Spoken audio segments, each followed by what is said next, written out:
मत मांगना जिंदगी में ये दुआ कभी कि हे भगवान मुझे इतना देना कि मैं अपने माँ बाप को खुश रख पाऊँ। क्योंकि जिस माँ बाप ने खुश रहना है वो तो अगर बेटा कह देगा पिताजी आज आप लेट कैसे हो गए, माँ आप कैसी हो, या बहू कह देगी कि मम्मी जी देखो मैं मायके से आई हूँ और आपके लिए चूड़ियाँ लेके आई हूँ, तो इतने में ही खुश हो जाते हैं। शायद इतने की जरूरत ना हो, वो अपने बच्चों की शक्ल देखकर ही खुश हो जाते हैं। और जिन माँ बाप ने खुश नहीं होना है वो तो कांच की चूड़ियाँ क्या सोने के कंगन ला दे वो तो भी वो खुश नहीं होंगे। तो कुछ भी कमेंट करने से पहले प्लीज वीडियो को पूरा देखना, उसके बाद कमेंट कीजिएगा। तो मैंने आपको बता ही रखा है कि मुझे 10 साल नौकरी करते हो गए हैं, और जब हम बाहर निकलते हैं तो क्या है कि बाहर ही हमारी एक फैमिली बन जाती है, और धीरे धीरे हमें हमारे साथियों के बारे में, उनको हमारे बारे में जानने को सब कुछ धीरे धीरे पता चल ही जाता है, हमारे परिवार के बारे में, हमारे बैकग्राउंड के बारे में। तो उसी तरह क्या है कि जैसे उनको पता है कि मेरा स्ट्रगल स्टोरी क्या रही है, पहले लाइफ की स्टोरी, और अब मैं कैसे रह रही हूँ परिवार के साथ। तो कहते हैं कि मैडम आपने इतना सामंजस्य कैसे बैठा रखा है सबके साथ, लाइफ के साथ इतने खुश रहते हो आप। और मेरे मतलब जो साथी भाई हैं उन्होंने कहा कि एक मेरी प्रॉब्लम है, मैं आपसे पूछता हूँ आप इसका सॉल्यूशन बताइएगा ज़रूर मेरे को, कि क्या मतलब मैं अपने माँ बाप को खुश कैसे रख सकता हूँ। तो वो भी नौकरी करते हैं मेरे साथ में। तो उनकी क्या थी कि माँ बाप किसान और एक बेटे का मिला वरदान, मतलब वो एक ही भाई, ना उसके भाई और ना और बहन, एक ही बेटा वो। और कहते जब मैं पैदा हुआ तो मेरी माँ ने एक सपना देखा था कि कुछ ही हो जाए मैं मेरे बेटे को किसान नहीं, मैं मेरे बेटे को अफसर बनाना चाहती हूँ कि किसान का बेटा अफसर कहलाए। और कहते मेरे लिए मेरी माँ ने सपने देखे, माँ बाप ने मेहनत की, और उनकी कृपा से या उनके मतलब आशीर्वाद से मैं अफसर बन गया।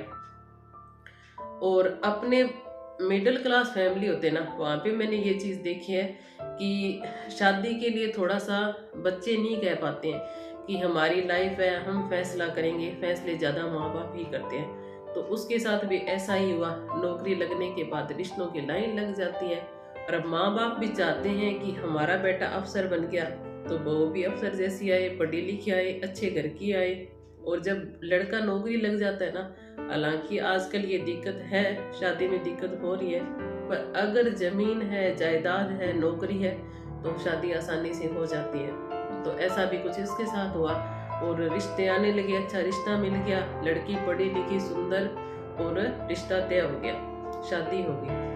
शादी के बाद लड़की ने कहा कि मैं भी पढ़ लिख कर कुछ बनना चाहती हूँ, मतलब पढ़ी लिखी तो हूँ मैं, पर मैं चाहती हूँ मेरी स्टडी मैं कंटिन्यू करूँ और मैं भी कुछ नौकरी करूँगी। बेटे ने कहा कि मेरी माँ जब से मेरा जन्म हुआ है, जब से मैंने समझ पकड़ी है, मेरे लिए बहुत मेहनत की है, मेहनत मजदूरी नहीं की पर मेहनत बहुत की है। और मेरी माँ की एक ही इच्छा थी कि मुझे वो अफसर बनाए, और उन्होंने मुझे अफसर बना दिया। मैं चाहता हूँ कि मेरी माँ अब आराम करे, काम ना करे, और खेती है, जमीन है, अपने नौकरी है, सब कुछ है, तो अपने को इतनी भी ज़्यादा पैसों की ज़रूरत नहीं है। मैं मेरी माँ को सुख देना चाहता हूँ, मैं मेरी माँ को सुकून देना चाहता हूँ। और लड़की ने हालांकि पढ़ी लिखी होते हुए भी लड़की ने अपने पति की बात मान ली। बहुत बड़ा बलिदान है ये, बहुत बड़ा, कि अपने सपनों को किसी के कहने पे 1 मिनट में त्याग देना, इसे कम नहीं कहेंगे। और उस लड़की ने वो पढ़ाई का सपना, अपने कैरियर का सपना था, वहीं पे अपना त्याग दिया। अब उस लड़की ने अपने पति के कहने पे अपना सपना त्याग दिया, खेती बाड़ी भी छोड़ दी, और घर पे कितना काम धंधा होता है, घर पे काम करने वाले सास और बहू दो।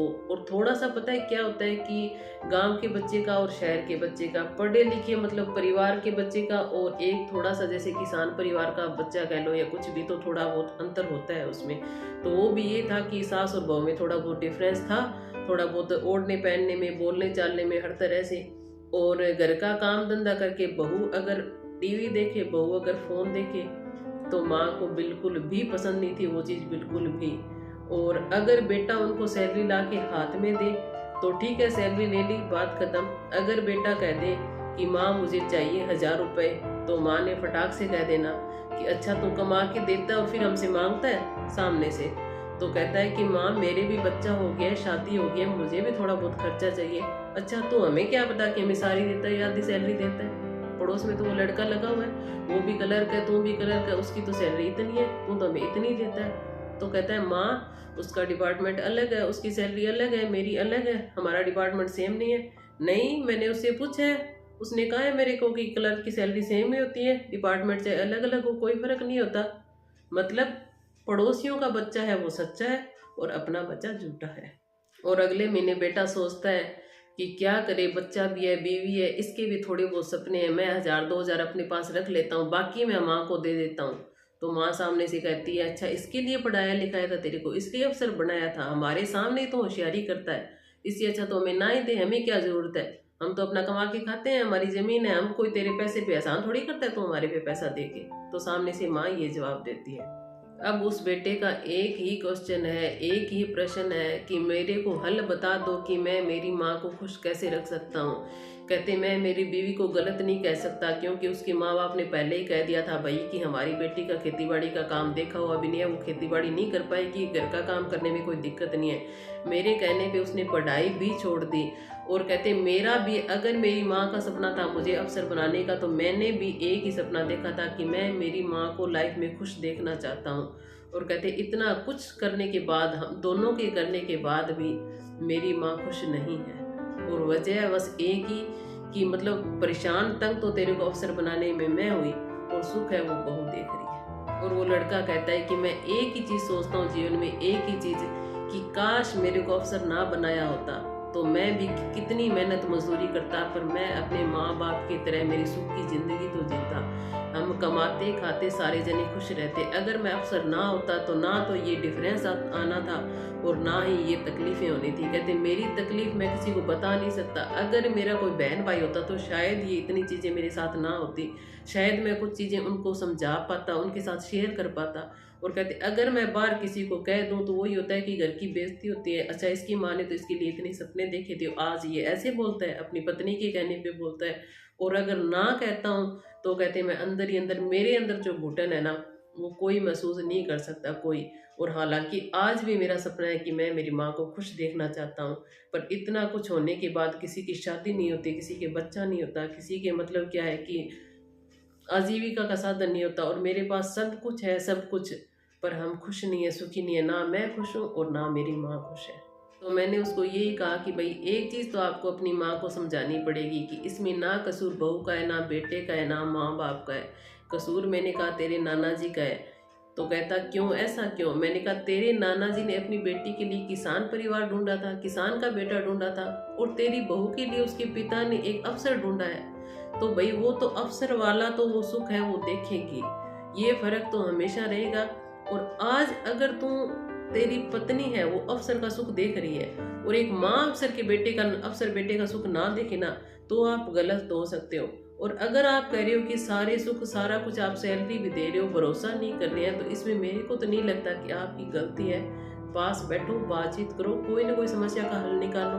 पर कहता मैंने बहुत कोशिशें करके देख ली, पर कहीं न कहीं ये है कि बहू वाला सुख है वो भी माँ से बर्दाश्त नहीं हो रहा। तो इसमें गलती कहते बस वही है। मेरे को तो ये महसूस होता है कि भगवान थोड़ा दे देता पर हम सुखी रह पाते और मैं मेरे माँ बाप को खुश रख सकता। और हालांकि मेरे को ऐसे लगता है कि अगर भगवान ने मुझे ज़्यादा दे दिया है तो हमारे घर में क्या है कि दुख ज़्यादा है, अगर शायद ना होता तो थोड़े दुख कम होते। तो इस वीडियो में तो मैंने बता दिया कि एक बेटा और घर में सब कुछ होते हुए भी अपने माँ बाप को खुश नहीं रख सकता, पर कुछ ना कुछ तो इस समस्या का समाधान निकलना ही चाहिए। तो मैं इसका पार्ट 2 लेके आऊँगी जिसमें मैं आपको बताऊँगी कि क्या हम इस समस्या का समाधान निकाल सकते हैं और कैसे इस चीज़ को दूर किया जाए। क्योंकि ये एक तो मैंने एक भाई की आप बताई है, पर बहुत से परिवारों की, हमारे समाज की हकीकत है ये। और इस वीडियो में उस बेटे के दर्द को आप कितना समझ पाए हो जरूर कमेंट कीजिएगा, शेयर कीजिएगा, जहाँ भी आपको लगता है जरूरी है शेयर किया जाना चाहिए। और अगर वीडियो पसंद आए तो वीडियो को लाइक कीजिएगा, चैनल पे नए हैं सब्सक्राइब नहीं किया तो प्लीज़ जरूर सब्सक्राइब कीजिए। Thank you so much.